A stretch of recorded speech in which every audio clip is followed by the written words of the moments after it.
Tu es professionnel de l'accompagnement et tu sais combien permettre aux enfants dès leur plus jeune âge de mieux se connaître, c'est leur donner des outils qu'ils pourront utiliser toute leur vie. Parce que clairement, si toi, tu avais eu ces outils-là avant, il y a tellement de fois où tu aurais gagné du temps et de l'énergie dans ta vie. Alors tu es praticien en hypnose, sophrologue, thérapeute, travailleur social en libéral, bref, un professionnel de l'accompagnement qui a choisi d'accompagner les plus petits, les ados et parfois leurs parents, mais en parallèle, tu ne te sens pas toujours légitime pour accompagner ce public. Tu ne sais pas toujours quoi faire ou comment faire quand tu rencontres une problématique qui sort un peu des sentiers battus et il t'arrive même de réaliser que tu limites carrément ton potentiel d'accompagnant à cause de ce foutu syndrome de l'imposteur.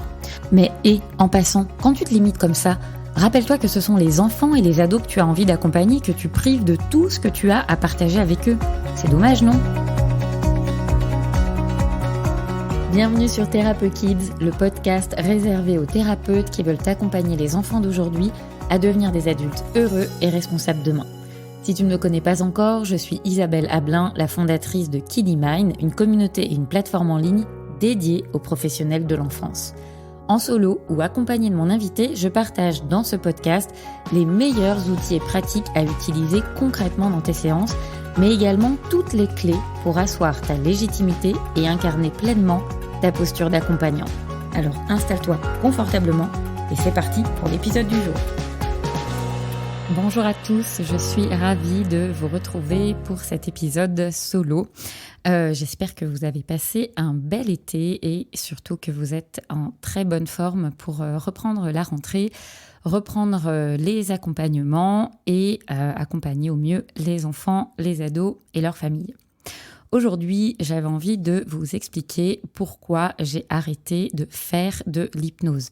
Alors, ce titre un petit peu étonnant parce que c'est quelque chose, en tout cas, c'est une question que je me suis posée après m'être formée en hypnose ericksonienne, quand j'ai démarré les accompagnements auprès des enfants et des ados, et où je m'obstinais vraiment à faire de l'hypnose et à créer des phénomènes hypnotiques parce que c'est ce que j'avais appris, parce que pour moi, c'était un outil tellement étonnant et extraordinaire dans les résultats qu'il pouvait amener, que c'était vraiment quelque chose que j'avais envie de partager, de transmettre aux enfants et aux adolescents que je recevais quand j'ai démarré en les accompagnant.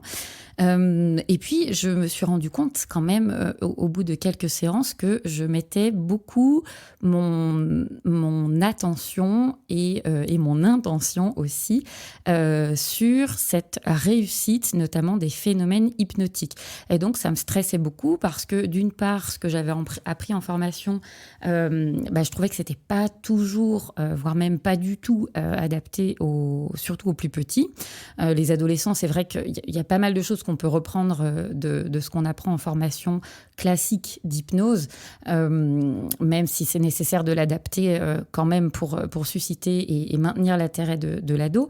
Mais pour les plus jeunes, j'étais un peu embêtée parce que je trouvais que les protocoles que j'avais appris, les techniques que j'avais apprises, ça pouvait être assez long, assez lourd. Et puis, j'étais quand même très focus sur réussir à créer, par exemple, une lévitation de main, réussir à créer cet état d'hypnose chez les enfants. Et puis, sauf que, en fait, assez rapidement, je me suis dit, mais mince, les enfants ne réagissent pas pareil, ils n'ont pas la même patience, ils ne savent pas forcément ce que j'attends d'eux. Et même si j'essayais de leur expliquer, j'ai essayé de leur expliquer ça avec ce que j'avais appris. Et donc, très, très vite, je me suis dit, non, mais c'est pas possible.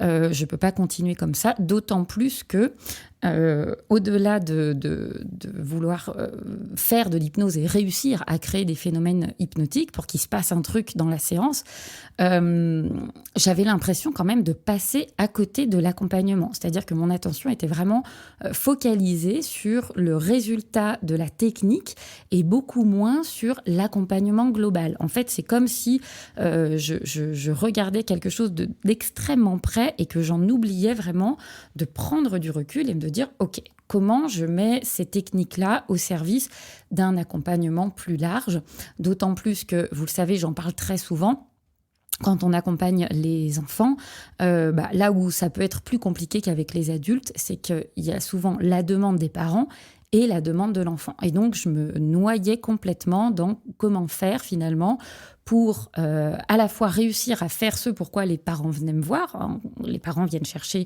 l'outil hypnose. En tout cas, moi, dans ma manière de le communiquer, probablement que j'amenais ça. Et donc, je ne m'autorisais pas encore à ce moment-là à prendre ce recul nécessaire pour pouvoir me détacher du résultat de la technique et repartir de l'accompagnement. Et donc, je me suis dit, mais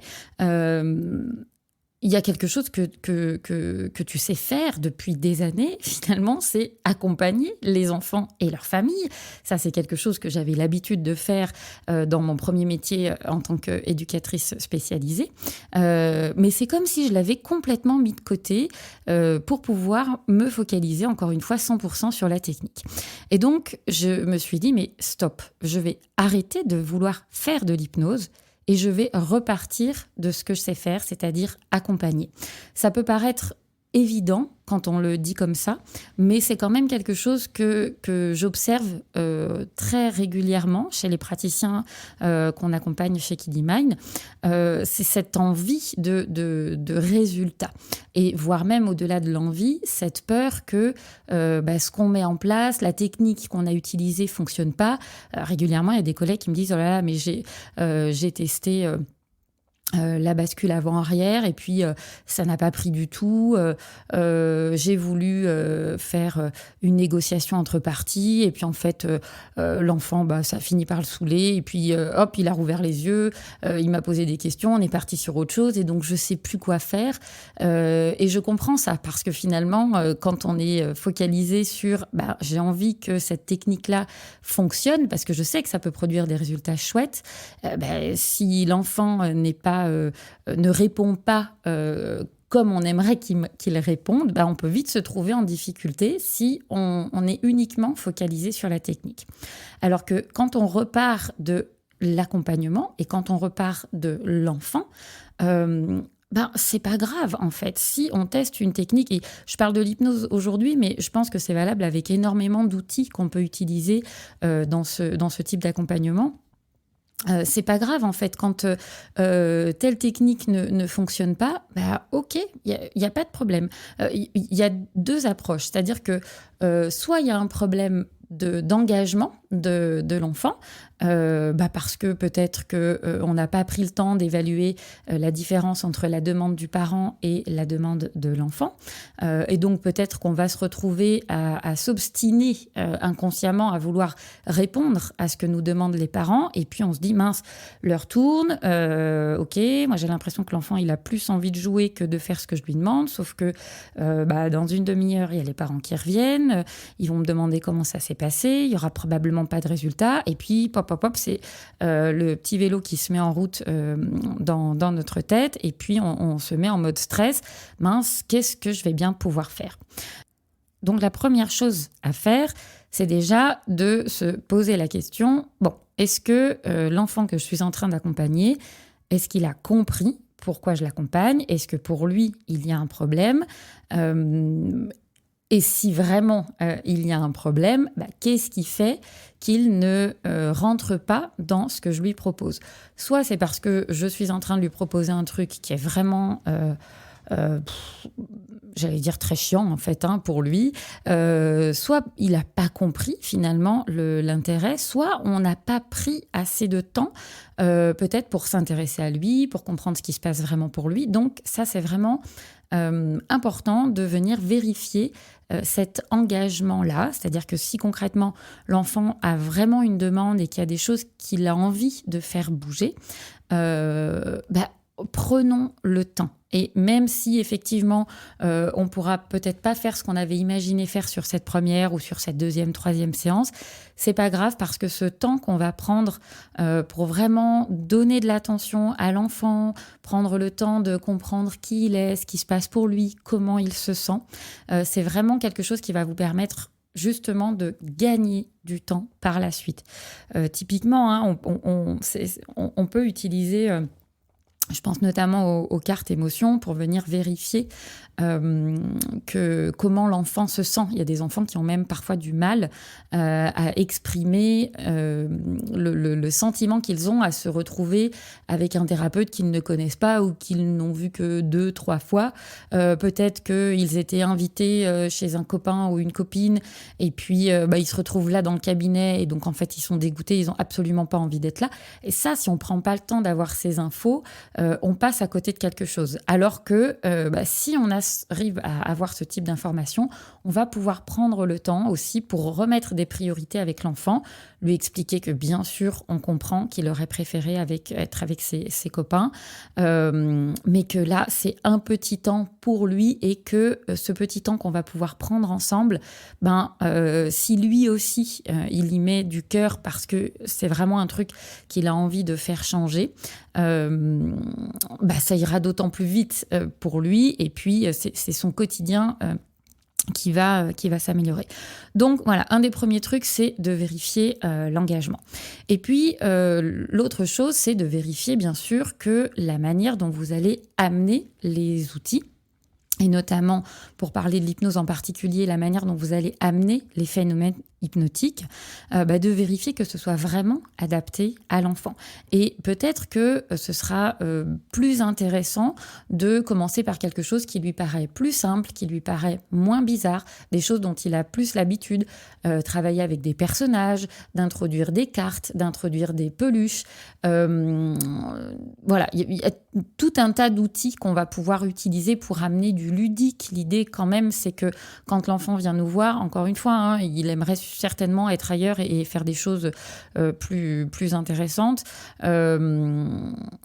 Donc c'est important de lui proposer quelque chose qui va le maintenir en éveil, qui va susciter sa curiosité et qui va lui donner surtout envie d'aller là où vous avez envie de l'amener. C'est toujours cette idée de rejoindre l'autre là où il est pour pouvoir l'accompagner à aller là où vous voulez aller. Mais si vous voulez directement aller quelque part sans prendre le temps de savoir où lui en est, vous vous mettez clairement des bâtons dans les roues. Donc ça va être important de resituer les outils que vous allez utiliser et de les remettre dans un accompagnement beaucoup plus global plutôt que de vous focaliser uniquement sur la technique.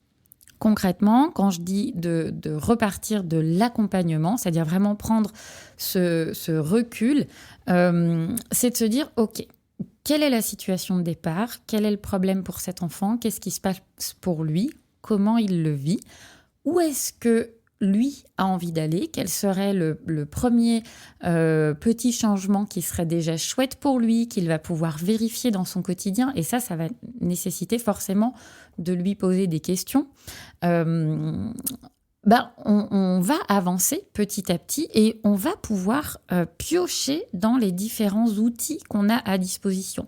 Et encore une fois, on peut ne pas commencer par l'hypnose et on peut aussi surtout se dire tiens, je vais peut-être commencer par un phénomène hypnotique, mais le décorréler complètement de l'enjeu de changement, parce que ça peut faire flipper aussi de se dire tiens, je vais voir quelqu'un qui fait des trucs bizarres parce que j'ai ce problème-là qui m'embête depuis quelques semaines, quelques mois, voire plus.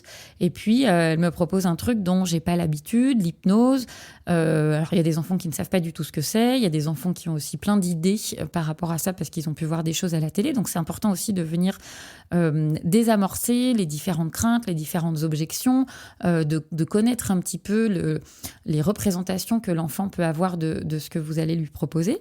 Mais vous pouvez surtout jouer avec les phénomènes hypnotiques et lui proposer d'explorer en quelque sorte et de lui dire tiens, regarde, on va voir comment ton corps fonctionne et puis de lui saisir par exemple le poignet. Alors moi je demande toujours à l'enfant est-ce que c'est OK si je te touche le poignet une fois que j'ai l'accord de l'enfant, hop, je vais prendre le poignet et puis on va s'amuser à regarder ce qui se passe sur cette main, les différents détails qu'il y a sur la main. Et puis, on peut créer comme ça une catalepsie ou au contraire, progressivement, avec tout un tas de suggestions. On va venir suggérer de la légèreté, le fait que parfois le corps fait des choses qu'on n'a pas forcément choisi de faire, comme le problème que l'enfant rencontre. Ce serait marrant d'imaginer que cette partie-là du corps puisse commencer à devenir de plus en plus légère, alors qu'une autre main, à l'inverse, pourrait devenir de plus en plus lourde. Et puis, on peut juste jouer avec ça, finalement, sans autre enjeu que celui de s'amuser, d'explorer et de voir comment l'enfant fonctionne, comment il se représente les choses.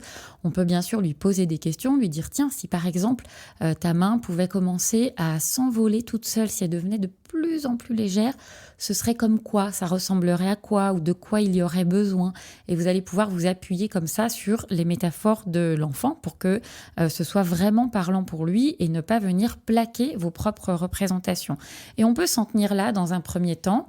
Et puis, si on a en tête le pourquoi l'enfant vient, comment on va construire brique par brique notre accompagnement, eh bien, sur cette séance-là, ce sera OK de ne pas aller davantage proposer des phénomènes hypnotiques si ça ne paraît pas opportun à ce moment-là. Et on va pouvoir utiliser, encore une fois, d'autres choses, passer par le dessin, passer par la manipulation, passer par un jeu de questionnement pour pouvoir avancer au plus juste pour l'enfant. Et puis, on peut bien sûr retester à un moment donné dans la séance un phénomène hypnotique, quel qu'il soit. Moi, il y a un truc que j'aime beaucoup faire, c'est d'accompagner les enfants dans leur monde magique. Et là, c'est pareil, accompagner les enfants dans leur monde magique. Il y a vraiment cette idée de, à la fois, coupler le phénomène hypnotique qui va me permettre de vérifier l'état de transe de l'enfant. Et donc, je peux utiliser pour ça les mains qui se rapprochent, une main qui se lève, une tête qui part sur le côté. Et puis ensuite, une fois que j'ai vérifié que le niveau d'hypnose vers lequel j'avais envie d'accompagner l'enfant est là, on va pouvoir partir dans une exploration plus imaginaire, avec plus de visualisation. Et ce qui peut être déroutant, c'est que les plus petits, très souvent, souhaitent garder les yeux ouverts. Et c'est OK, en fait. Et ça aussi, ça peut être déroutant pour le praticien, parce que si on a appris à faire de l'hypnose, encore une fois, et qu'on a appris ça avec des adultes qui, spontanément, ferment les yeux immédiatement, très souvent, on peut se sentir gêné, dérouté par cet enfant qui nous regarde en se disant « mais là, il n'a pas l'air du tout d'être en état d'hypnose ». Et pourtant, il se passe quand même énormément de choses. Il peut se passer énormément de choses et on peut tout à fait accompagner un enfant en état d'hypnose, les yeux ouverts. C'est ce qu'on peut faire notamment avec les mains aimantées, avec une bascule avant-arrière, où on va utiliser des techniques de focalisation. On va demander à l'enfant de fixer un point sur le mur. On peut créer des phénomènes de saturation aussi pour les enfants qui ont du mal à rester centrés ou qui sont beaucoup dans le contrôle. Il y a plein de techniques qu'on va pouvoir tester, mais c'est important de tester sans se dire « mince, ça n'a pas fonctionné ». Et donc du coup, qu'est-ce que je suis censée faire? Ok, ça fonctionne pas, c'est pas grave. Et c'est important aussi, je crois, de mettre des mots là-dessus auprès de l'enfant et lui dire « ok, c'est super ce que tu as fait et je te propose de tester autre chose. Et puis, on va faire plusieurs choses comme ça et on va voir ce qui te plaît le plus. » Et ne pas se mettre martel en tête parce qu'on avait prévu de faire une négociation entre parties et on voit que ça passe pas, quoi. Ça, c'est pas grave du tout. Et ça, vous ne pourrez le faire que si vous vous défocalisez de cet enjeu de réussite que vous mettez sur « il faut que je réussisse à faire de l'hypnose ». Quelque chose que je dis souvent, c'est d'arrêter de faire et d'abord d'être dans l'être. Je publie souvent des choses autour de ça, de mettre vraiment 100% de votre énergie sur la création d'une relation de qualité avant tout, parce que ça va vous permettre de mieux connaître l'enfant, de mieux saisir ce qui se passe pour lui, de mieux saisir aussi ce qui se passe pour les parents, de prendre le temps de mesurer l'enjeu de tout ce qui se passe au sein de la famille pour pouvoir piocher dans vos différents outils et pour pouvoir adapter ce que vous allez proposer sans vous mettre de pression. Et c'est vraiment cette idée, encore une fois, d'avoir une boîte à outils dans laquelle vous puissiez piocher à loisir. Il y a un truc qui ne fonctionne pas de problème, on va utiliser autre chose parce que tout fonctionne en fait. C'est peut-être juste que c'est pas le bon timing, c'est peut-être juste que c'est pas la bonne technique, c'est peut-être juste que y a des choses à faire avant. C'est peut-être juste qu'il y a une mauvaise compréhension à un moment donné de part et d'autre. Il peut y avoir plein de raisons, mais il n'y a pas de souci. Mais en tout cas, ce qui va vous permettre d'avancer et qu'il puisse y avoir des résultats, parce que les résultats, ce seront vraiment... ce sera une conséquence finalement de ça. Ce qui va vous permettre d'avancer, c'est toujours de reprendre ce recul, de vous remettre dans une dimension beaucoup plus globale de « Ok, qui est-ce que j'accompagne ? Où est-ce que j'ai envie de l'accompagner ? Comment je vais pouvoir l'accompagner ?» Et dans ce comment-là, le comment, pour moi, vraiment, il arrive en dernier. Mais ce comment-là, il y a plein de réponses possibles. Donc, si vous êtes comme moi au tout début de mes accompagnements pour enfants et ados, ou voire même si ça vous arrive encore, parce que bien sûr que ça peut arriver, si vous êtes en mode « Oh là là, je sens que j'arrive pas à faire de l'hypnose avec les enfants, c'est hyper compliqué », eh bien, arrêtez de vouloir faire de l'hypnose et mettez-vous plutôt à accompagner l'enfant avec tout ce que la dimension d'accompagnement veut dire pour vous. Allez, je m'arrête là pour aujourd'hui et je vous dis à très vite pour le prochain épisode. Tu as aimé ce contenu ? A priori, oui, puisque tu es encore là et vraiment, je te remercie infiniment. Mais si tu as envie vraiment de m'aider à diffuser Thérapeute Kids et tous les contenus qui sont dans ce podcast, je t'invite à me laisser dès maintenant 5 étoiles sur Apple Podcast ou sur ta plateforme de podcast préférée. N'hésite pas à rajouter un commentaire si tu le souhaites. Je les lis tous et vraiment, c'est ce qui met du baume au cœur et qui invite à continuer de diffuser gratuitement tout ce que je te partage dans ce podcast et dans les autres contenus que tu peux trouver sur les réseaux sociaux. Et en parlant de réseaux, si tu penses que ça peut être utile pour un collègue et que tu souhaites le partager, n'hésite pas à me taguer @IsabelleAblin ou kiddy.mine sur Instagram. Je te dis à très vite.